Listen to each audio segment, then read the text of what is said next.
Howdy, it's Kyle with another installment of Examining Interesting Maps, where we're taking a look at some wonderful depictions of geography. And just like in previous videos in this series, I've made some of the maps, and those are usually the ones that don't look all that good. And I've credited the creators for the maps that I know who created them, but some of the ones have been tossed around the subreddit map porn for so long that I'm not really sure who created them. So if you know who created some of these ones that are uncredited, let me know. But let's take a look at some interesting maps. This first map depicts average daily sunlight in the contiguous US in the unit of kilojoules per square meter. Certainly no surprises here. The areas that are highlighted in bright yellow and orange tend to be in the desert areas, sunnier in the more southern parts of the country.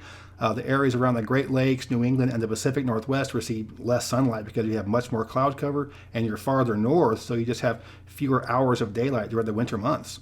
Here's a very similar map that depicts average annual rainfall by county in the U.S. And forget the fact that it says continental U.S., which is actually a mistake. It should say contiguous U.S., but despite that, it's still a pretty good map.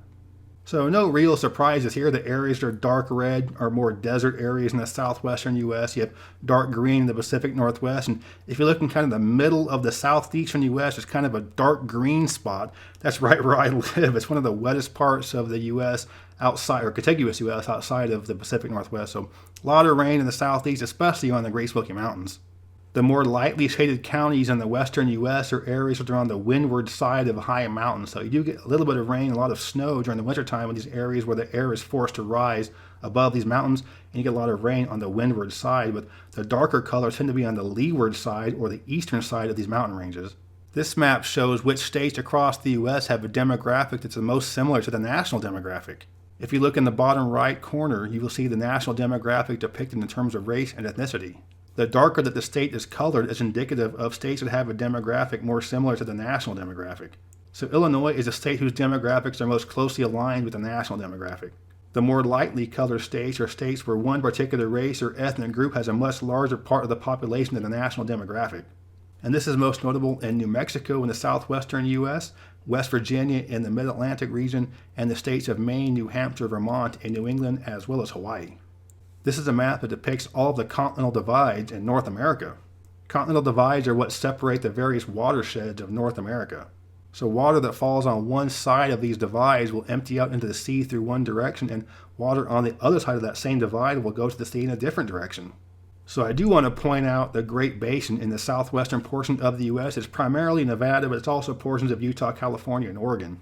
When rain falls in the Great Basin, it doesn't really fall very often, but when rain does fall, the water does not flow to the sea in any direction. It gets seeped into the groundwater.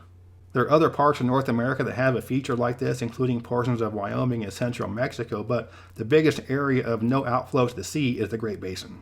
This is a really beautiful map that shows tree cover density and human settlements in North America. So the darker the green, the more tree cover there is, so it's not a surprise where you see the most tree cover, and where you see red is where you have large urban centers. So you can really start to see the tree line in northern Alaska, northern parts of Canada, and then you look at Mexico, there really isn't much tree cover throughout the entire country with the exception of the Yucatan Peninsula and some of the tropical areas on the Pacific side. And you can also see along the Mississippi River in the south, not much tree cover, just a lot of floodplain. And now for a few maps about Canada. This one shows where the population distribution of the country is. There are approximately 40 million people that live in Canada, and 20 million of them live south of that red line. South of that red line is where you have the whole Toronto metropolitan area, Ottawa, the capital, the Montreal area, as well as all of those bigger urban centers of southern Ontario. And northern Canada is the least densely populated part of the entire world, with the exception of the Sahara and Arabian deserts, as well as Antarctica. This is a map that depicts all of the lakes in the world. And look at frickin' Canada hoarding all the world's fresh water. Look at the poor Sahara, Arabian Peninsula. So you know if there's a big worldwide severe drought where everyone's going to go, Nunavut and Quebec. And here's a map of time zones. Real exciting, right? We all know the time zones, but look in the far right of it. Look at Newfoundland and Canada. They're a half an hour off.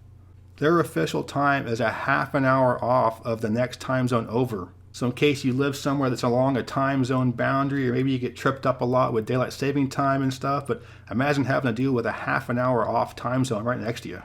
This map shows the birthplaces of the best baseball players in the world. So there's definitely not an even distribution of top baseball players on Earth. And for me, being from California, I don't know what's going on with why there's so many players from Southern California and none from Northern. And you can definitely see the influence of Latin America on Major League Baseball, Florida, Cuba, Dominican Republic, Puerto Rico, Venezuela, and one random player from Colombia. So real interesting that none of the top players are from New York, Pennsylvania, Ohio, Michigan, Illinois, Wisconsin, Minnesota. These are big populous states, and none of the top players are from any of them. But don't worry, there's somebody from Laramie, Wyoming, and one random player from Perth, Australia. Here's a very similar map that depicts the top ice hockey players in the world. So no surprises here, Canada and the upper Midwest of the US is where you have the largest concentration of players.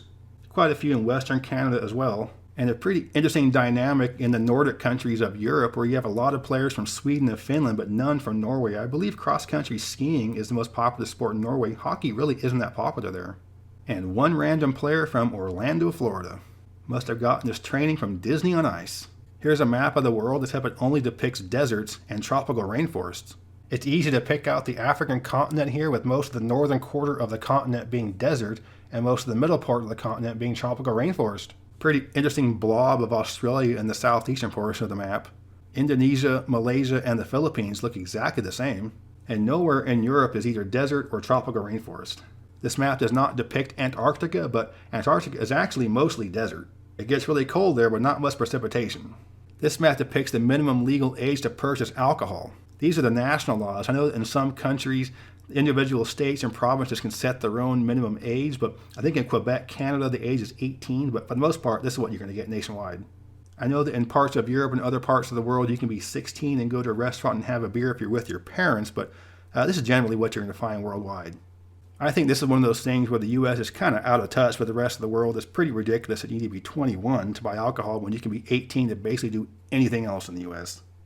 This is one of my favorite maps. It depicts the route that an eagle that was equipped with a tracker took. So this guy is just flying all over the place, mainly following the same route, but took a couple of random trips through Afghanistan. And it makes it all the way down to Khartoum, Sudan. So there's something in Khartoum that it likes before it goes way back up to Kazakhstan. This is quite an incredible journey, especially considering some of the landscapes it has to fly over, some of the deserts, some of these really high mountain ranges. However, it is smart enough to stay away from the Rub al-Khali, or the empty quarter of the Arabian Peninsula. This map depicts income distribution throughout the world and highlights which countries have the most disparity. It's fairly well known that the US and Russia have two of the highest income disparity rates in the world, but I am kind of surprised with Sweden and Germany. Not sure exactly what's going on there when all the other countries surrounding them are much more egalitarian. Another great map showing biogeography. This shows the world distribution of snakes. So obviously on the continent you'll have terrestrial snakes, and in the oceans you have sea snakes, but take a look at Ireland. There was a discussion about this on a geography thread online and talking about how Ireland is snake-free. I can just see some hooligan from London or Glasgow going over to Ireland to dump off a big old box of pregnant snakes in the woods. Now you'll know our pain, Ireland. This map depicts the most common surname in European countries.